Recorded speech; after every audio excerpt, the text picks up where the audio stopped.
એવ્રત જીવ્રત જયા વિજયા મા આતકી જય. જોતાં જ આંખમાં વસી જાય તેવું રળિયામણું ગામ હતું. ગામની બે બાજુ હરિયાળા ડુંગરની હારમાળા હતી. ડુંગર ઉપર માતાજીનું મંદિર હતું. એક તરફ ગૌતમી નદી ખળખળ વહેતી હતી. નદી કિનારે ગૌતમેશ્વર મહાદેવનું મંદિર હતું. ગામમાં નવનાથના 9 મંદિર હતા, જાણે છોટી કાશી. જંગલમાં સિંહોની વસ્તી ઘણી હતી. એના પરથી એ નગરનું નામ સિંહપુર પડ્યું હતું. નગરમાં ઇન્દ્રવદન જોશી નામે એક બ્રાહ્મણ રહેતો હતો. તેની પત્નીનું નામ ઇન્દુમતી હતું. પતિ પત્ની ધર્મપરાયણ, પવિત્ર અને સંતોષી હતા. આનંદમાં રહી પ્રભુ ભક્તિ કરતા. આ બ્રાહ્મણને એક વાતનું દુઃખ હતું. ઘરમાં શેર માટીની ખોટ હતી. જેવી પ્રભુની ઈચ્છા એમ માની બ્રાહ્મણે મન મનાવ્યું હતું. પણ એક દિવસ કંઈક એવું બની ગયું કે બ્રાહ્મણનું જીવન ખારું બની ગયું. બ્રાહ્મણ રાજકુમારને વિદ્યા ભણાવવા રોજ મહેલમાં જતો. એક દિવસ રોજ કરતાં વહેલા બ્રાહ્મણ મહેલમાં ગયો. રાજા ઉઠીને દાતણ કરતા હતા. તેણે બ્રાહ્મણને આવતો જોયો. બ્રાહ્મણનું વહેલી સવારે આવવું તેમને ન ગમ્યું. તેમણે કહ્યું કે ભૂદેવ, સવારના પહોરમાં વાંઝિયાનું મોઢું જોવાથી મારો આજનો દિવસ બગડશે. બ્રાહ્મણ મનમાં સમસમી ગયો. તમારો તો દિવસ બગડશે, પણ મારું આખું જીવતર બગડી ગયું. બ્રાહ્મણને મેણું હાડોહાડ લાગી ગયું. તેણે તરત જંગલની વાટ પકડી. જંગલમાં જઈ તપ કરી શંકર ભગવાનને પ્રસન્ન કરી વાંઝિયા મેણું ભાગવું અથવા તપ કરતા દેહ ત્યાગ કરવું, આવો નિશ્ચય કરી બ્રાહ્મણ જંગલમાં ગયો. જંગલમાં એક શિવ મંદિર હતું. બ્રાહ્મણે આ શિવ મંદિરને સાફસૂફ કરી અહીં જ તપ કરવાનો સંકલ્પ કર્યો. અન્ન જળનો ત્યાગ કર્યો અને સતત ઓમ નમઃ શિવાય, ઓમ નમઃ શિવાયના જાપ શરૂ કર્યા. 1 દિવસ, 2 દિવસ, 3 દિવસ એમ કરતાં કરતાં 6 દિવસ વીત્યા. બ્રાહ્મણે આકરું તપ શરૂ કર્યું હતું. બ્રાહ્મણ તપ કરતો હતો. એ મંદિરમાં એક શિકારી પણ પુત્ર પ્રાપ્તિ માટે શિવજીને પ્રસન્ન કરવા આવ્યો. શંકરને ચડાવવા માટે તે સાથે 7 બકરા લાવેલો. તેણે તો જય શિવશંકર કહી બકરાના ગળા પર તલવારનો ઘા કર્યો. બકરાનું ધડ અને મસ્તક અલગ થઈ ગયા. શિવલિંગ લોહીથી રંગાઈ ગયું. બ્રાહ્મણને અરેરાટી છૂટી ગઈ. થયું કે હમણાં જ ભગવાન ક્રોધિત થઈ શિકારીને શ્રાપ આપશે. પણ થયું તેનાથી જુદું જ. શિવલિંગમાંથી અવાજ આવ્યો કે હે શિકારી, તારી ભક્તિ જોઈ હું ખુશ થયો છું. જે જોઈએ તે માંગી લે. શિકારીએ કહ્યું, ભગવાન, મારે ઉતાવળ નથી. હજુ બીજા 6 બકરા હું ચડાવીશ, કારણ કે મારે 7 પુત્રો જોઈએ. આકાશવાણી થઈ કે તારે ત્યાં 7 પુત્ર થશે. બધું બલિદાન દેવાની જરૂરત નથી. તારી ભાવના જ બસ છે. શિકારી ખુશ થતો થતો પોતાના ઘરે ગયો. બ્રાહ્મણને ખૂબ નવાઈ લાગી. ભગવાનને ત્યાં પણ જગતમાં ચાલે છે એવું અંધેર ચાલતું હશે. હું તો જીવ હિંસા કરી પુત્ર પ્રાપ્ત કરવા માંગતો નથી. હવે દેહ ત્યાગ કરું એ સિવાય કોઈ ઉપાય નથી. આમ વિચારી બ્રાહ્મણ શિવલિંગની પિંડી પર માથું પછાડી જીવ દેવા તૈયાર થયો કે તરત ભગવાન શંકર પ્રગટ થયા અને કહ્યું, માંગ માંગ, માંગે તે આપું. બ્રાહ્મણ બોલ્યો, અંતર્યામી, મારે શું જોઈએ તે આપ સારી રીતે જાણો છો. જગતમાં ધન દોલત, ધાન્ય, ધરા કે ધોરી ન હોય તો જીવી શકાય છે, પણ સંતાન વગરનું જીવતર કડવું વખ જેવું છે. માટે પ્રભુ, મારું વાંઝિયા મેણું ભાંગો. બીજું મારે જાણવું છે કે જીવ હિંસા કરનાર એ શિકારી ઉપર તમે એક જ દિવસમાં તરત જ પ્રસન્ન થઈ ગયા અને 7 પુત્રનું વરદાન આપી દીધું. આ તો કેવો ન્યાય? શિવજી હસીને બોલ્યા, બ્રાહ્મણ, જો હિંસાની જ તું વાત કરતો હોય તો હું તારા ઉપર પણ જીવ હિંસાના કારણથી જ પ્રસન્ન થયો છું. શિકારી તો અબુધ હતો. જેવી જેની મતિ એવી એની ભક્તિ. તું તો વિદ્વાન છે, વેદ ઉપનિષદનો જ્ઞાતા છે. તું તારો જીવ દેવા કેમ તૈયાર થઈ ગયો? હે બ્રાહ્મણ, બીજાને મારવું તે પાપ છે, પણ પોતાને મારવું એ તો મહાપાપ છે. જે આપઘાત કરે છે એના જેવું મહાપાપી કોઈ જ નથી. એને આવા 7 અવતાર લઈ ફરી ફરી એ યાતના સહન કરવી પડે છે. માટે કદી મરી જવાનો વિચાર ન કરવો. દુઃખનું અસડદાડા, માનવ છોડો ધમ પછાડા. આ મંદિર પ્રગટેશ્વર મહાદેવનું મંદિર છે. અહીં જે કોઈ પોતાની મતિ અનુસાર મને ભજે તેના પર હું પ્રસન્ન થાઉં છું અને વરદાન આપું છું. અસુરો અને રાક્ષસોને પણ મેં વરદાન આપ્યા છે. શિકારીને 7 પુત્રો જોઈતા હતા. હું થોડો મોડો પ્રસન્ન થયો હોત તો એણે વધુ જીવ હિંસા કરી હોત. વળી હે જ્ઞાની બ્રાહ્મણ, તું ક્યાં નથી જાણતો કે મારવાથી કદી કોઈ મરતું નથી. શિકારીએ પોતાની શક્તિ કરતાં વધુ બાળકો માંગ્યા છે. હવે તેનો યોગ્ય રીતે ઉછેર કે યોગ્ય શિક્ષણ તે આપી શકવાનું નથી. બકરાના બદલામાં મળેલ પુત્રો સિંહ જેવા નહીં થાય, તે એ બકરા જેવા જ થશે, પોતે ડૂબે અને કુળને પણ ડૂબાડે. વધુ બાળકો એ સુખ આપનારા નહીં પણ કષ્ટ આપનારા જ હોય છે. પૂતળામાં જીવાત ખદબદે તેમ એ બાળકો ઘરમાં ખદબદતા હોય ત્યારે જીવતા નરકનો ભાસ થાય છે. માટે તું તારા પુત્રને બ્રાહ્મણને છાજે તેવું ભણતર ભણાવજે અને શાસ્ત્રમાં કહ્યા છે તે 4 આશ્રમ બ્રહ્મચર્યાશ્રમ, ગૃહસ્થાશ્રમ, વાનપ્રસ્થાશ્રમ અને સંન્યાસાશ્રમનું પાલન કરાવજે. આમ કહી ભગવાન અંતર્ધ્યાન થયા. બ્રાહ્મણ પણ ખુશી થઈને પોતાના ઘરે ગયો. દિવસો જતાં બ્રાહ્મણીને અવધાન રહ્યા. 9 મહિને પૂનમના ચંદ્ર જેવા દીકરાનો જન્મ થયો. કાશીમાં વિદ્યાભ્યાસ કરેલા જ્યોતિષીએ કુંડળી બનાવી અને કહ્યું કે ભગવાન શંકર પરના તમારા અડગ વિશ્વાસ અને શ્રદ્ધાના કારણે પ્રાપ્ત થયેલ આ પુત્રની રાશિ વૃષભ છે, એટલે એનું નામ વિશ્વાસ રાખજો. પુત્ર નવખંડ ધરતીમાં કીર્તિ પામશે અને તમારું નામ રોશન કરશે. મા ભગવતી લક્ષ્મી અને મા સરસ્વતીની તેના પર કૃપા રહેશે. તમારી 71 પેઢીને મોક્ષ કરનાર થશે. પુત્રને એક મહાઘાત છે, જે ઘાતમાં પુત્રનું મરણ પણ થઈ શકે તેમ છે. આ ઘાતમાંથી બચવાનો એક જ ઉપાય છે, પુત્રને 25 વર્ષનો ન થાય ત્યાં સુધી પરણાવશો નહીં. જો એ પહેલાં તેના લગ્ન થશે તો પરણ્યાની રાતે જ તેનું મૃત્યુ થશે. તેમાંથી તેને કોઈ ચમત્કાર જ બચાવી શકે. એની પત્ની સાવિત્રી જેવી સતી હોય તો તેનું સતીત્વ તેને બચાવી શકે. સૌથી સહેલો ઉપાય એ જ છે કે પુત્રના લગ્નની ઉતાવળ કરશો નહીં. બ્રાહ્મણને પણ શંકર ભગવાનનું કહેલું યાદ આવી ગયું કે શાસ્ત્રમાં કહ્યા છે તે આશ્રમનું પાલન કરજો. પુત્રને 25 વર્ષ વિદ્યાભ્યાસ કરાવીશ, પછી જ તેના લગ્ન કરીશ, એમ મનમાં દ્રઢ સંકલ્પ કર્યો. દીકરો દિવસે ન વધે એટલો રાતે વધે છે વિશ્વાસ નામ પાડવામાં આવ્યું છે. 5 વર્ષનો થતાં જનોઈ આપી ત્યારે વિશ્વાસે કહ્યું કે પિતાજી, મને ખોટો બ્રાહ્મણ બનાવશો કે ખરો બ્રાહ્મણ? મુંડન ચોટી સુધી જ બ્રાહ્મણ બનાવશો? બળવો દોડાવશો? કાશી તરફ પણ શેરીના નાકેથી જ પાછો લાવવાના? પણ મને જનોઈ આપવી હોય તો કાશીએ ભણવા મૂકવો પડશે. આમ વિશ્વાસ કાશીની પાઠશાળામાં દાખલ થયો. વિદ્વાન પંડિત પાસેથી ભણેલું ભૂલતો નથી. આમને આમ પુત્ર 18 વર્ષનો થયો. આ બાજુ બ્રાહ્મણ અને બ્રાહ્મણી વૃદ્ધ થયા. દેહ એ તો કાચી માટીનો ઘડો, તેને ફૂટતા વાર કેટલી. કાશીથી દીકરાને ઘરે તેડાવી લીધો. ઘણા વર્ષ સુધી પુત્ર નજરથી દૂર રહ્યો. હવે અમે જીવ્યા એટલું ક્યાં જીવવાના? જે થોડા દાડા પુત્રની સાથે રહ્યા તે, એમ વિચારી અગાઉ 25 વર્ષનો પુત્ર થાય ત્યાં સુધી ભણાવવાનો સંકલ્પ ભૂલાઈ ગયો. માણસને પોતાનો સ્વાર્થ હોય ત્યારે તે બધું જ ભૂલી જાય છે. ભગવાન શંકરનું કહેલું પણ બ્રાહ્મણ ભૂલી ગયો કે શાસ્ત્રોમાં કહ્યા છે તે આશ્રમનું પાલન કરજો. વિશ્વાસ પોતાના ઘરે આવી ગયો અને ગામમાં ક્રિયાકાંડનો વારસાગત ધંધો શરૂ કરી દીધો. એક નાની પાઠશાળા પણ શરૂ કરી દીધી, જેમાં બાળકોને ભણાવવાનું શરૂ કર્યું. ગામ લોકો પણ વિશ્વાસના કાર્યથી ખૂબ રાજી થયા. આજુબાજુના ગામના વિદ્વાનો પણ ગૂંચવાય ત્યારે વિશ્વાસ પાસે પોતાના પ્રશ્નનું સમાધાન કરવા આવવા લાગ્યા. વિશ્વાસ પણ પોતાના ભણતર અને ડહાપણથી દરેક પ્રશ્નનું શાસ્ત્રસંમત નિરાકરણ લાવી દેતો. આમ તેની કીર્તિ ગામમાં અને પરગામમાં ફેલાવા લાગી. તેના હસમુખા સ્વભાવને કારણે નાના મોટા સૌ તેની પાસે બેસવા લાગ્યા અને તેને માન દેવા લાગ્યા. બ્રાહ્મણ બ્રાહ્મણી પોતાના પુત્રની કીર્તિથી ખૂબ રાજી થવા લાગ્યા અને ભોળાનાથનો આભાર માનવા લાગ્યા. માણસ પાસે પુષ્કળ ધન હોય તેના કરતાં સારા સંસ્કારી દીકરા હોય તેનાથી માણસને વધુ સંતોષ મળે છે. બ્રાહ્મણ દંપતીનું જીવન સાર્થક થઈ ગયું. હવે દીકરાને રંગે ચંગે પરણાવી દઈએ એટલે ગંગા નાહ્યા, મરીએ તો પણ સદગતિ થાય. આમ વિચારી એક કુળવાન બ્રાહ્મણની શ્રદ્ધા નામની કન્યા સાથે પુત્રનું લગ્ન નક્કી કરી નાખ્યું. પુત્ર પણ આજ્ઞાંકિત હતો. માતા પિતાની આજ્ઞા શિરોમાન્ય ગણી પરણવા તૈયાર થઈ ગયો. મામાનું મોસાળ, કાકાનું કુટુંબ હરખથી હાજર થયું છે.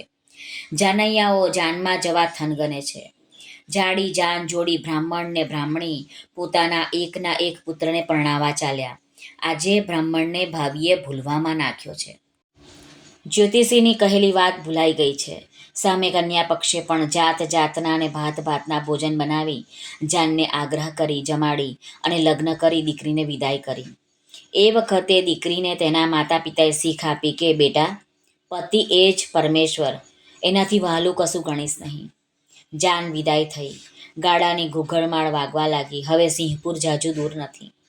બ્રાહ્મણ બ્રાહ્મણીના આનંદનો પાર નથી. પાછલી ઉંમરે દીકરો થયો, ભણ્યો ગણ્યો ને વિદ્વાન બન્યો. સારા કુળમાં તેના લગ્ન પણ થઈ ગયા. ઈશ્વરની કૃપા વગર આ બધું કેમ બને? એકાએક આકાશમાં વાદળ છવાયા, પવન ફૂંકાયો, વીજળી ચમકવા લાગી અને જોત જોતામાં ધોધમાર વરસાદ વરસવો શરૂ થયો. અચાનક વાતાવરણમાં પરિવર્તન આવેલું જોઈ બળદ આગળ ચાલવાની ના પાડતા હોય તેમ એક જગ્યાએ ઊભા રહી ગયા. જાનૈયાઓ વરસાદથી બચવા ઝાડ નીચે ઊભા રહી ગયા. વરસાદ બંધ થવાનું નામ નથી લેતો. ગૌતમી નદીમાં ધીરે ધીરે પાણી વધવા લાગ્યું. હવે શું થાય? સૌ પોતપોતાની જાતને બચાવવા આશ્રય શોધવા લાગ્યા. જમીન પર જ્યાં જુઓ ત્યાં પાણી જ પાણી. પશુ પક્ષી તણાવા લાગ્યા. પાણીમાં તણાતો તણાતો એક ઝેરી સાપ વિશ્વાસના પગ સાથે અથડાયો. વિશ્વાસ કશું સમજે વિચારે એ પહેલાં જ સાપે વિશ્વાસના પગે દંશ દીધો. હે શિવશંકર બોલી વિશ્વાસ ઢળી પડ્યો.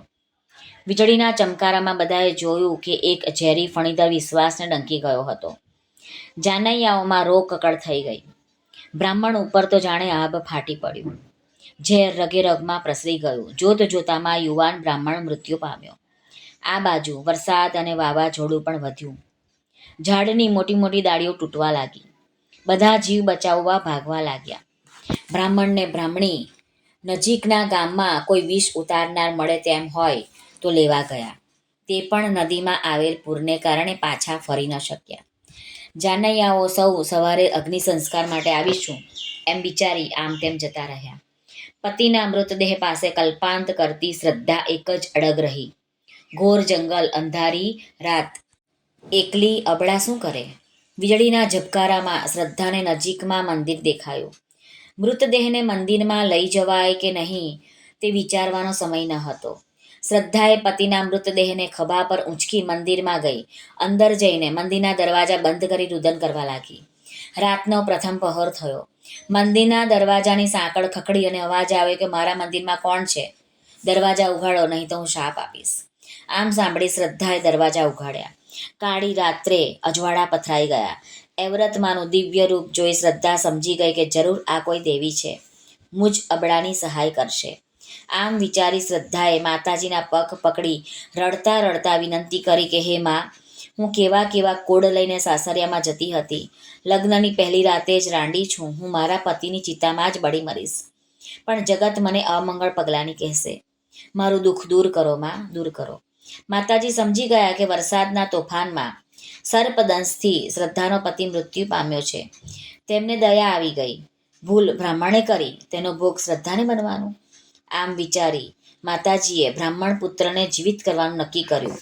સાથે સાથે શ્રદ્ધાને તેના પતિ ઉપર કેટલો ખેદ છે તે જાણવા અને શ્રદ્ધાની પરીક્ષા કરવા માતાજીએ કહ્યું કે દીકરી, મરેલા કદી સજીવન થતા નથી. દરેક માણસનું મોત એક દિવસ નિશ્ચિત જ છે. માણસ જ્યારે જન્મે છે ત્યારે જ વિધાતા એના મરણનો દિવસ નક્કી કરી દે છે. વળી શરીરમાંથી જીવ નીકળે એટલે તે બીજો જન્મ પણ ધારણ કરી લે છે. માટે તારા પતિને સજીવન કરવાની જીભ છોડી દે. હું તારા પર પ્રસન્ન થઈ છું. તારા પતિના પ્રાણ સિવાય બીજું જે જોઈએ તે માંગ. ધન દોલત, હીરા મોતી, વાડી વજીફા, તું જે માંગીશ તે મળશે. દુનિયામાં ધન હોય તો જીવન સુખમય પસાર થાય છે. ધનથી જગતમાં બધા જ સુખો ખરીદી શકાય છે. વળી માણસો વર્ષો સુધી તપ કરે, વ્રત કરે ત્યારે તેને હું દર્શન આપું છું.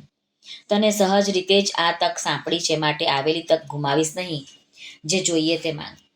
શ્રદ્ધા બોલી માં, જે જન્મે છે તે મરે છે, એ જ નિયમ હોય તો અગાઉ સતી સાવિત્રીએ સર્પદંશથી મૃત્યુ પામેલ પોતાના પતિના પ્રાણ ખુદ યમરાજ પાસેથી મેળવ્યા હતા. તેનું શું? માતાજી આપના દર્શન માત્રથી ભવના દુઃખ દૂર થઈ જાય તો મારું દુઃખ દૂર ન થાય એ કેમ બને? અને માતાજી ધન દોલતમાં જ સુખ સમાયેલું હોય તો પોતાના પતિ પાછળ કોઈ સતી થાય નહીં. માટે મારી વધુ પરીક્ષા ન કરો. હું તો કુમળી વેલી જેવી છું. મને વધુ ખેંચશો તો તૂટી જઈશ. માટે મારા પર દયા કરો. મારા પતિ કરતાં વધારે વાલું મારે કાંઈ નથી. હું તારા પતિને સજીવન કરું તો તેના બદલામાં તું મને શું આપીશ? શ્રદ્ધા બોલી માં, હું તો પામર મનુષ્ય, આપને શું આપી શકું? પણ મારા પતિ વિશ્વાસના પ્રાણ સિવાય આપ જે માંગશો તે હું અર્પણ કરીશ. મારો પ્રાણ પણ આપ માંગશો તો તે પણ હું આપીશ. માતાજી કહ્યું, તારા પ્રાણથી પણ વિશેષ માંગુ તો તું આપીશ? શ્રદ્ધા બોલી, મારા પતિના સોગંદ ખાઈને કહું છું, મારા પતિ કરતાં વધારે વારું મારે કાંઈ નથી. જે માંગશો તે અર્પણ કરીશ. માતાજીએ ત્રિશૂળ વિશ્વાસ તરફ કર્યું. જાણે એક તેજનો લીસોટો નીકળ્યો. વિશ્વાસે પડખું ફેરવ્યું. માતાજી અંતર્ધ્યાન થયા. વિશ્વાસને ફરી મૂર્છા આવી ગઈ. મંદિરના દરવાજા બંધ કરી શ્રદ્ધા રડતી કકડતી રહી અને રાતનો બીજો પહોર થયો. મંદિરના દરવાજાની સાંકળ ખખડી અવાજ આવ્યો, મારા મંદિરમાં કોણ છે? દરવાજો ખોલો, નહીં તો હું શાપ આપીશ. શ્રદ્ધાએ આ વખતે પણ દરવાજો ખોલ્યો. એવું જ દિવ્ય રૂપ જોઈ શ્રદ્ધા જીવ્રતમાના પગમાં પડી ગઈ અને વિનંતી કરવા લાગી, માં, જગમાં તમારી હાંસી થશે. વળી શ્રાદ્ધ કર્મ કરનારું કોઈ ન રહેવાથી પિતૃઓ પણ અવગાત્યા થશે, માટે દયા કરો. શ્રદ્ધાની આવી વાત સાંભળી માતાજી બોલે, બેટા, તે હજુ સાસરિયાનું ગામ પણ જોયું નથી, પતિ સાથે થોડી વાત પણ કરી નથી, એટલામાં તને પિતૃઓ સુધીની ચિંતા થવા લાગી? શ્રદ્ધાએ કહ્યું, માં, દીકરી બાપનો ઉમરો ઓળંગે ત્યારથી પતિના કુળની બની જાય છે. માતાજી શ્રદ્ધાના ડહાપણથી ખુશ થઈ ગયા અને તેના પતિને સજીવન કરવાનું મનોમન નક્કી કર્યું. સાથે શ્રદ્ધાના પતિ પ્રેમની પરીક્ષા કરવા કહ્યું, દીકરી, મનુષ્ય જીવન એ તો પાણીનો પરપોટો છે. એક જગ્યાએ પૂઠે અને બીજી જગ્યાએ થાય. તારા પતિનું આયુષ્ય પૂરું થયું, તેનો તૂટી ગયેલો તાર ફરી સાધી શકાય નહીં. રોજ માણસો જન્મે છે અને રોજ મરે છે. આ સંસારનો નિયમ છે. મને તારા ઉપર દયા આવે છે, તારું બાકીનું જીવન સુખમાં વીતે એ માટે હું તને અઢળક ધન સંપત્તિ, મકાન, જમીન, તું જે કાંઈ માંગે તે આપું. તારા પતિના પ્રાણ સિવાય તું જે જોઈએ તે માંગ, આપું. તારા પતિના પ્રાણ સિવાય માંગ. ઋષિઓ જંગલમાં બેસીને તપ કરે છે, એને પણ આ અવસર પ્રાપ્ત થતો નથી. તું બહુ ભાગ્યશાળી છે કે કોઈ પણ જાતના જપ, તપ કે વ્રત કર્યા સિવાય હું તારા પર પ્રસન્ન થઈ છું. આવેલો અવસર હાથથી ગુમાવીશ નહીં. જે થવાનું હતું તે થઈ ગયું. હવે જે થશે એનો શાંત ચિત્તે વિચાર કર. જીવન ઘણું લાંબુ છે. ડગલે ને પગલે ધનની જરૂરત પડશે. ગરીબ વિદ્વાનો પૂજાતા નથી, પણ મૂર્ખ ધનપતિઓ જ્યાં જાય ત્યાં આદર પામે છે, માટે માંગ. શ્રદ્ધા બોલી, માં, સંસારના આ નિયમમાં અપવાદ પણ હોય છે. સતી સ્ત્રી એ સંસારનો અપવાદ છે. ધનથી બધું ખરીદી શકાતું હશે, પણ પતિના સાચા હૃદયનો પ્રેમ નથી ખરીદી શકાતો. મૂર્ખ ધનપતિઓને આદર આપનારા લાલચુ હોય છે, જેની કોઈ કિંમત નથી હોતી. પછી તેના આદરની કિંમત કેટલી? હે માતાજી, મુજ અબળા પર દયા કરો, એમ કહી શ્રદ્ધા રડવા લાગી. માતાજી બોલ્યા, હું જે માંગુ તે તું આપીશ? શ્રદ્ધાએ પણ પતિના સોગંદ ખાઈને કહ્યું કે આપ જે માંગશો તે હું અર્પણ કરીશ. મારા પતિના પ્રાણ સિવાય આપ કંઈ પણ માંગો. માતાજીએ ત્રિશૂળ વિશ્વાસ તરફ ધર્યું. એક તેજનો લીસોટો નીકળ્યો અને વિશ્વાસે ફરી પડખું ફેરવ્યું. પછી માં અંતર્ધ્યાન થઈ ગયા. ફરી મંદિરનો દરવાજો બંધ કરી મૂર્છિત પતિનું ખોળામાં માથું રાખી શ્રદ્ધા રડવા લાગી. ઘનઘોર જંગલ, અંધારી રાત, દુખિયારી અબળા રડે નહીં તો બિચારી શું કરે? આમ રડવા કકડવામાં રાતનો ત્રીજો પહોર થયો. ત્રીજા પહોરે મંદિરે માં જયા પધાર્યા. મંદિરના દરવાજા બંધ જોઈ દરવાજો ખખડાવતા બોલ્યા, મારા મંદિરમાં કોણ છે? દરવાજો ખોલો, નહીં તો હું શાપ આપીશ. શ્રદ્ધાને જીવમાં જીવ આવ્યો. નક્કી માતાજી પધાર્યા છે. તેણે બારણા ખોલી નાખ્યા.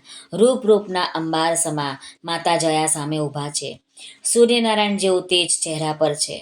શ્રદ્ધાએ માતાજીના પગ પકડી લીધા અને વિનંતી કરવા લાગી, હે માં, આજે જ મારા લગ્ન થયા અને આજે જ હું રાંડી છું. જગત મારા પગલાંને જ દોષિત ગણશે. વળી માં, જેના વૃદ્ધ મા બાપ જીવતા હોય અને યુવાન દીકરો મરણ પામે, તેને માટે જીવવું તો કપરું જ છે, પણ મરવું પણ કપરું છે. માં જયા બોલ્યા, દીકરી, હું તારા વિનય અને વિવેકથી ખુશ થઈ છું. પતિને સજીવન કરવામાં તે તારો સ્વાર્થ જોયો નથી, પણ તારા પતિના વૃદ્ધ માતા પિતાનો વિચાર કર્યો છે. તારા માતા પિતા ધન્ય છે. દીકરો તો એક જ કુળને ઉજાડે, પણ તારા જેવી ગુણવાન દીકરી તો 2 કુળને ઉજાડે છે. તારા માતા પિતાનું કુળ અને તારા પતિનું કુળ તારાથી ધન્ય બન્યા છે. આમ કહી જયા માતાને શ્રદ્ધાને પતિ તરફ કેવો પ્રેમ છે તે જાણવાની ઈચ્છા થઈ. તેથી માતાજી બોલ્યા, દીકરી, તારા મા બાપ ગરીબ છે, વળી તારે કોઈ ભાઈ નથી. તું ઈચ્છે તો તારા પતિના બદલામાં 7 પેઢી ખાય તો પણ ન ખૂટે એટલું ધન અને તને ભાઈ મળે એવું વરદાન હું આપું. ઉપરાંત મરી ગયેલા જીવતા થતા નથી, એ તો તું જાણે જ છે. તો આવી ખોટી જીદ છોડી દે. શ્રદ્ધા બોલી, માં માફ કરજો, કુબેરનો ખજાનો પણ મળતો હોય તો હું મારા પતિના બદલામાં ન સ્વીકારું. મારે મારા પતિના બદલામાં ભાઈ મળતો હોય તો તે પણ મારે જોઈતો નથી. માએ હસીને કહ્યું, બેટા, તારા પતિને સજીવન કરું તો તેના બદલામાં તું મને શું આપીશ? શ્રદ્ધાએ કહ્યું, માં, મારા પતિના પ્રાણ સિવાય જે કાંઈ આપ માંગશો તે હું અર્પણ કરીશ. મારો જીવ પણ આપ માંગશો તો હસતા મુખે હું આપીશ, અને મારા જીવથી પણ કંઈક વિશેષ હશે અને આપ માંગશો તો હું ઘડીનો પણ વિલંબ કર્યા સિવાય આપીશ. હું મારા પતિના સોગંદ ખાઈ આપને વચન આપું છું. જયા માતાજીએ ત્રિશૂળ વિશ્વાસ તરફ કર્યું. એક પ્રકારનું કિરણ વિશ્વાસના મુખ પર પડ્યું. વિશ્વાસે આંખો ખોલી. પછી માં અંતર્ધ્યાન થયા અને વિશ્વાસને ફરી મૂર્છા આવી ગઈ. ફરીથી શ્રદ્ધાએ મંદિરના દ્વાર બંધ કર્યા અને રડતા રડતા વિચાર કરવા લાગી કે મારા કરમમાં રડવાનું જ લખાયું લાગે છે. આમ રડતા રડતા ત્રીજો પહોર પૂરો થયો. પતિનું માથું ખોળામાં રાખી શ્રદ્ધા રડતી જાય છે. એવામાં મંદિરના દ્વાર ખખડ્યા. બહારથી અવાજ આવ્યો કે મારા મંદિરમાં કોણ છે? દરવાજા ખોલો, નહીં તો હું શાપ આપીશ. શ્રદ્ધા ઊભી થઈ, દરવાજો ખોલ્યો. ભવ્ય દૈદીપ્યમાન મુખારવિંદ જોઈ શ્રદ્ધા ચકિત થઈ ગઈ. અજોડ રૂપ અને અવર્ણનીય તેજવાળા માતાજી વિદ્યા સામે ઊભા હતા. શ્રદ્ધાએ માતાજીના પગ પકડી કાકલુદી શરૂ કરી. માં, મને સહાય કરી, મને અબળાને ઉઘારી લો. માં, હું અભાગણી, આજે જ પરણી અને આજે જ વિધવા બની. માં, મારા પતિને સજીવન કરો. સ્ત્રીનું સાચું ઘર સાસરું અને તેનો સાચો સગો પતિ જ હોય છે. કન્યા વિદાય પછી સ્ત્રી કાં સાસરે કાં સ્મશાનમાં સોંપે છે. માતાજી શ્રદ્ધાની સમજણથી ખુશ થઈ ગયા. બોલ્યા, દીકરી, ઘણી નાની ઉંમરમાં તે ઘણું મોટું જ્ઞાન સંપાદન કર્યું છે. તારા સુવિચારથી હું ખુશ થઈ છું, પણ મરેલા જીવતા થતા કોઈએ જોયા નથી. તું તારા માટે ધન સંપત્તિ જે જોઈએ તે માંગ, હું તને આપીશ, પણ મરેલાને જીવતા કરવાની જીદ છોડી દે. શ્રદ્ધા અડગ હતી. એણે તો એક જ વિનંતી કરી રાખી, માં, તમે મારા પતિને સજીવન કરો, બીજું મારે કાંઈ જ ન જોઈએ. વિછ્યા માને પણ શ્રદ્ધાની કસોટી કરવાનું મન થયું, એટલે બોલ્યા, હું તારા પતિને સજીવન કરું તો તેના બદલામાં તું મને શું આપીશ? શ્રદ્ધાએ કહ્યું, મારી પાસે જે કાંઈ છે તે મારું નથી, પણ આપનું છે. હું તમને શું આપું? છતાં માતાજી, આપ માંગશો તે મારા પતિના પ્રાણ સિવાય હું સર્વ આપીશ. મારો જીવ પણ માંગશો તો આપતા અચકાઈશ નહીં. વિજયામાં બોલ્યા, દીકરી, કહેવામાં સહેલું લાગે છે, પણ જ્યારે આપવાનું આવે ને ત્યારે ખબર પડે છે. માટે વિચાર કરીને વચન આપજે. શ્રદ્ધાએ પતિના સોગંદ ખાધા. માતાજી જે માંગશે તે અર્પણ કરવાનું કબૂલ્યું. માએ ત્રિશૂળ વિશ્વાસ તરફ ધર્યું. એક પ્રકાશનો તેજમય લીસોટો નીકળ્યો. વિશ્વાસ આળસ મળીને ઊભો થયો. શ્રદ્ધાની આંખમાં હર્ષના આંસુ આવી ગયા. ચોથો પહોર પૂરો થયો. રાત્રે કઠિયારાઓએ ગામમાં બ્રાહ્મણીનો પુત્ર મરી ગયાના સમાચાર જાણ્યા હતા. સવારે જંગલમાં એની જ વાતો કરતા હતા. એવામાં એ બ્રાહ્મણ પુત્રને જીવતો જોઈ બધાને ખૂબ નવાઈ લાગી અને આનંદ થયો. તરત ગામમાં જઈ સમાચાર આપ્યા, કલ્પાંત કરશો નહીં, તમારા દીકરાને અમારી સગી આંખે જીવતો જોઈને આવ્યા છીએ, માટે સામૈયાની તૈયારી કરો. બ્રાહ્મણને તો હૈયામાં હરખ માતો નથી. જ્યોતિષીના શબ્દો યાદ આવી ગયા કે કોઈ ચમત્કાર જ તમારા પુત્રને બચાવી શકે. સતી સાવિત્રી જેવી મારી પુત્ર વધુએ જ પોતાના સતીત્વથી કાળને પાછો હટાવ્યો લાગે છે. ગામમાં આગની જેમ સમાચાર ફેલાઈ ગયા. બધા મંદિરે ગયા. શ્રદ્ધા અને વિશ્વાસને હસતા હસતા વાતો કરતા જોઈને સૌને આશ્ચર્ય થયું અને ખૂબ આનંદ થયો. તરત સામયું થયું. વર વધુને વાજતે ગાજતે ઘરે લઈ આવ્યા. હરખથી પોખણા કર્યા. ગામમાં બધાને મોઢે શ્રદ્ધાના વખાણ થતા હતા. નવ દંપતી સુખથી રહેવા લાગ્યા. લગ્ન પછીના પ્રથમ અષાઢવદ તેરસ આવી. શ્રદ્ધા પૂર્ણ ભક્તિભાવથી એવ્રત, જીવ્રત, જયા, વિજયામાનું વ્રત કરવા લાગી. ચારેય માતાજીઓની છબી પણિયારામાં પધરાવી ઘીનો દીવો કર્યો. અક્ષત, કુમકુમ, અબીલ, ગુલાલથી માનું પૂજન કર્યું. જવારા વાવ્યા, તેનું પણ પૂજન કર્યું. ઉપવાસ કર્યો અને દિવાસાનું જાગરણ કર્યું. ગાય માતા ધણથી પાછા ફરે તેના દર્શન કર્યા બાદ નિંદ્રા લેવાનો નિયમ રાખ્યો. માં ભગવતીની કૃપાથી શ્રદ્ધાને સારા દિવસો દેખાયા. વૃદ્ધ મા બાપને તો જાણે સોનાનો સૂરજ ઉગ્યો. પૂરો નવ મહિને તળાવમાં ખીલેલા કમળ જેવા દીકરાનો જન્મ થયો. બ્રાહ્મણીને આનંદનો પાર નથી. વિશ્વાસ પણ ખૂબ ખુશ છે. બધે આનંદ મંગળ વર્તાય છે. રાત પડી. શ્રદ્ધા પડખામાં દીકરાને લઈને સૂતી છે. એવામાં માં એવ્રત પધાર્યા. અવલૌકિક રૂપ, ચંદ્ર જેવું શીતળ તેજ, હાથમાં જગારા મારતું ત્રિશૂળ. શ્રદ્ધા માને ઓળખી ગઈ. માએ કહ્યું, દીકરી, સૂતી છે કે જાગે છે? પધારો માતાજી, હું જાગું છું. બેટા, તે મને હું જે માંગુ તે આપવાનું વચન આપ્યું હતું તે યાદ છે ને? માં, એ તો કેમ ભૂલાય. માંગો, મારા પતિના પ્રાણ સિવાય આપ જે માંગશો તે હું અર્પણ કરીશ. દીકરી દુઃખી થઈને નહીં પણ રાજી થઈને આપી શકે તો હું માંગુ. હા માં, રાજી થઈને આપીશ. આજે મારે ત્યાં આનંદનો પ્રસંગ છે, માટે માતાજી માંગો. એવ્રતમાએ કહ્યું, આ દીકરો મને આપી દે. શ્રદ્ધાએ દીકરાને વાળોતિયામાં લપેટી હસતા મુખે માને આપ્યો. એવ્રત માતાજી દીકરો લઈ અંતર્ધ્યાન થઈ ગયા. આખી રાત પૌત્રના રડવાનો અવાજ ન સાંભળી શ્રદ્ધાની સાસુ વહેલી સવારે જ શ્રદ્ધા પાસે પહોંચી ગયા. જોયું તો પારણું ખાલી. પારણું ખાલી. વહુ, દીકરો ક્યાં? શ્રદ્ધાએ કહ્યું, જેનો હતો એ લઈ ગયા. ઘરમાં કકળાટ થઈ ગયો. સાસુએ વહુને ન કહેવાના વેણ કહ્યા. નક્કી ડાકણ મારા પૌત્રને ભરખી ગઈ છે.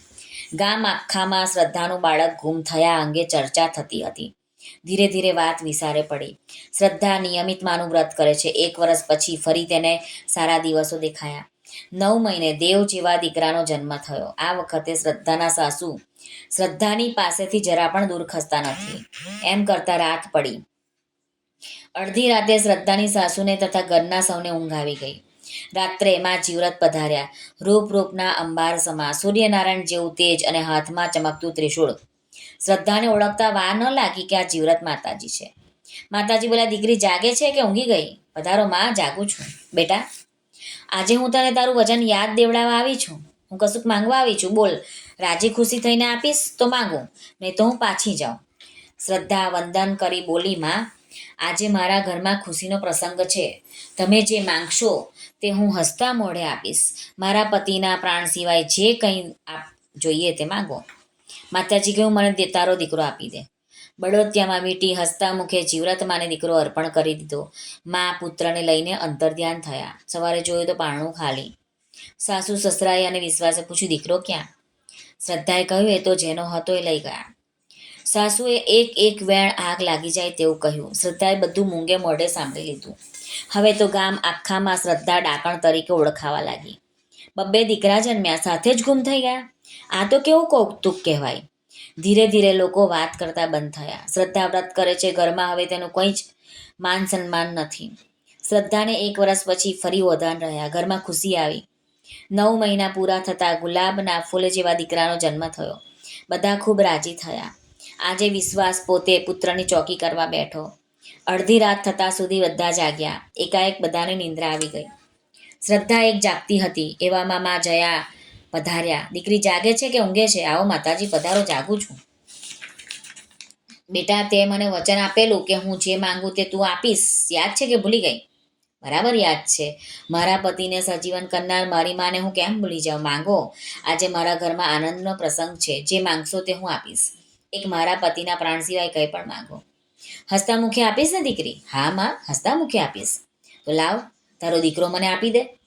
શ્રદ્ધાએ પુત્ર બળોતિયામાં લપેટી માને અર્પણ કર્યો. દીકરો માં લઈને અંતર્ધ્યાન થઈ ગયા. સવારે જુએ છે તો પારણું ખાલી. કાળો કેર થઈ ગયો. હવે તો ઘરના સાથે બહારના માણસો પણ ન બોલવાના વેણ બોલી ગયા. શ્રદ્ધાનો એક જ જવાબ હતો, પુત્ર જેનો હતો એ લઈ ગયા. ધીરે ધીરે બધા વાત ભૂલી ગયા. શ્રદ્ધાએ વ્રત કરવાનું ચાલુ જ રાખ્યું. 1 વર્ષ બાદ ફરી શ્રદ્ધાનો ખોળો ભરાયો. પૂરા 9 મહિના પછી કલૈયા કુંવર જેવા દીકરાનો જન્મ થયો. નગરના રાજાને પુત્ર જન્મની જાણ થઈ. આ પહેલા 3 પુત્ર જન્મીને તે જ રાતે ગુમ થયા હોવાથી રાજા અને તેના સૈનિકો ખુલ્લી તલવારે શ્રદ્ધાના પુત્રની ચોકી કરવા લાગ્યા. અડધી રાત થતાં જ બધાને નિંદ્રા આવી ગઈ. એકલી શ્રદ્ધા જાગતી હતી. એ જ વખતે વિજયા માતાજી પધાર્યા.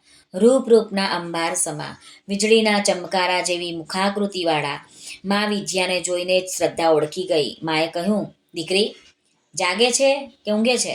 જાગું છું માં, પધારો. દીકરી, તે મને વચન આપેલું યાદ છે? આજે હું જે માંગુ તે આપીશ કે પછી પાછી જાઉં? અરે માં, આ શું બોલ્યા? મારા પતિને સજીવન કરનાર આપની હું જેટલી સેવા કરું એટલી ઓછી છે. જે કાંઈ મારું છે તે આપનું દીધેલું છે. માટે હે માં, મારા પતિના પ્રાણ સિવાય જે માંગશો તે હું આજના મંગળ પ્રસંગે હસતા મોઢે આપીશ. તો દીકરી, મને તારો પુત્ર આપ. એમાં શું, લઈ જાઓ. એમ કહી બળોતિયામાં લપેટી પુત્ર માતાજીને અર્પણ કર્યો. શ્રદ્ધાએ માતાજીને પ્રણામ કરી પૂછ્યું, હવે મને સંતાન થશે ને? હા બેટા, ત્યારે ત્યાં લક્ષ્મીજી દીકરી થઈને પધારશે. એને કોઈ નહીં લઈ જાય. આમ કહી પુત્રને લઈને માં અંતર્ધ્યાન થઈ ગયા. સવાર થતાં ખાલી પારણું જોઈ રાજા પણ હેબત ખાઈ ગયો. પૂછ્યું, દીકરો ક્યાં ગયો? જેનો હતો એ આવીને લઈ ગયા. શ્રદ્ધાનો આવો જવાબ સાંભળી રાજાને કાંઈ સમજાયું નહીં. આમાં કંઈક ભેદ જરૂર છે એમ કહી રાજા રવાના થયા. આ બાજુ શ્રદ્ધાની સાસુએ કાળો કકળાટ શરૂ કર્યો. ન કહેવાના વેણ કહ્યા. શ્રદ્ધા બધું જ મૂંગે મોઢે સહન કરતી રહી. ધીરે ધીરે વાત વિસારે પડી. શ્રદ્ધાએ વ્રત ચાલુ રાખ્યું. 1 વર્ષ બાદ ફરી તેનો પગ ભારે થયો. 9 મહિને વિજયામાએ કહ્યા પ્રમાણે શ્રદ્ધાએ ચમેલીની કડી જેવી દીકરીને જન્મ આપ્યો. 1.25 મહિનો થતાં શ્રદ્ધા માથે નાહીને વ્રતના ઉજવણાની તૈયારી કરી. ગામની 10 સૌભાગ્યવતી સ્ત્રીઓને જમવાના નોતરા દીધા. એ વ્રત જીવ્રત જ્યાં વિજયા માતાજીના મંદિરે જઈને માતાજીઓને પણ જમવાના નોતરા દઈ આવી. એવા જાત જાતના અને ભાત ભાતનું પકવાન તૈયાર કરી થાળીઓ પીરસી. ચારેય માતાજીઓ સૌભાગ્યવતી સ્ત્રીના વેશે જમવા આવી. બધા જમતા હતા ત્યારે શ્રદ્ધાએ પારણામાં સૂતેલી દીકરીને ચીંટીઓ ભર્યો. દીકરી રડવા લાગી એટલે એ વ્રતમાં બોલ્યા, દીકરી કેમ રડે છે? શ્રદ્ધા બોલી, અને ભાઈ નથી એટલે રડે છે. બેટા, રડવાનું બંધ કર. તારો ભાઈ મારી પાસે છે તે તને મળશે. થોડી વારે દીકરીને ફરી ચીંટીઓ ભરીને રોવરાવી. જીવ્રતમાં બોલ્યા, દીકરી કેમ રડી? શ્રદ્ધાએ કહ્યું, એને ભાઈ સાથે રમવું છે પણ ભાઈ નથી એટલે રડે છે. જીવ્રતમાં કહ્યું, તારો ભાઈ મારી પાસે છે તે તને મળી જશે. માતાજીઓ જમવા લાગી. શ્રદ્ધાએ ફરીથી દીકરીને રડાવી. આ વખતે જયામાએ પૂછ્યું, દીકરી કેમ રડે છે? શ્રદ્ધા બોલી, તને એને ભાઈ જોઈએ છે પણ ભાઈ નથી એટલે રડે છે. જયામાએ કહ્યું, તારો એક ભાઈ મારી પાસે છે તે હું તને આપીશ. થોડી વારે દીકરીને ફરી રડાવી. વિજયામાએ પૂછ્યું, દીકરી કેમ રડી? તે ભાઈ માટે રડે છે પણ તેને ભાઈ નથી. તેનો ભાઈ મારી પાસે છે તે હું આપીશ. આમ યુક્તિથી શ્રદ્ધાએ માતાજી પાસેથી પોતાના 4 દીકરા પાછા મેળવ્યા. શ્રદ્ધાએ માતાજીઓને વિનંતી કરી કહ્યું, આપે મને દર્શન દીધા એમ મારા પતિ, સાસુ અને સસરાને પણ આપ અસલી રૂપમાં દર્શન આપો. ચારેય માતાજીઓ પોતાના અસલી દૈદીપ્યમાન દિવ્ય રૂપમાં હાથમાં ત્રિશૂળ સાથે પ્રગટ થયા. સૌમાં એવ્રત જીવ્રત જયા વિજયામાના દર્શન કરીને પાવન થયા. માતાજીએ કહ્યું, દીકરી માંગ. શ્રદ્ધા બોલી, આ જ કુળમાં અવતાર અને આ જ મળે ભરથાર એટલું માંગુ છું. આશીર્વાદ આપી અઢળક ધન સંપત્તિ આપી અને ચારેય માતાજી અંતર્ધ્યાન થઈ ગયા. ગામમાં શ્રદ્ધાની વાહવાહ થઈ ગઈ. માં એવ્રત જીવ્રત જયા વિજયાનો જય જયકાર થયો. નગરની સ્ત્રીઓએ વાત જાણી ત્યારે તે બધી પણ શ્રદ્ધા પાસે આવી એવ્રત જીવ્રત વ્રતની વિધિ મહિમા જાણી વ્રત કરી સુખી સંસારવાળી બની. સર્વત્ર આનંદ આનંદ થયો. શ્રદ્ધાને ફળ્યા એવા વ્રત કરનાર અમને સૌને ફળજો. જય અવ્રત જીવ્રત જયા વિજયા માત કી જય. આમ આપને બધાને એવ્રત જીવ્રત વ્રતની કથા કહી સંભળાવી. આશા છે આપને આ વિડીયો પસંદ આવ્યો હોય. જો આ વિડીયો પસંદ આવ્યો તો આ ચેનલ ધાર્મિકને લાઇક, શેર અને સબસ્ક્રાઈબ જરૂરથી કરશો. આ વ્રત કથા કરવાથી પતિનું આયુષ્ય લાંબુ થાય, આરોગ્ય સારું રહે અને ઘરમાં કુટુંબમાં સંપ રહે માટે દરેક સુહાગણ સ્ત્રીએ આ વ્રત જરૂરથી કરવું જોઈએ. આપ સર્વનો ખૂબ ખૂબ ધન્યવાદ. આભાર.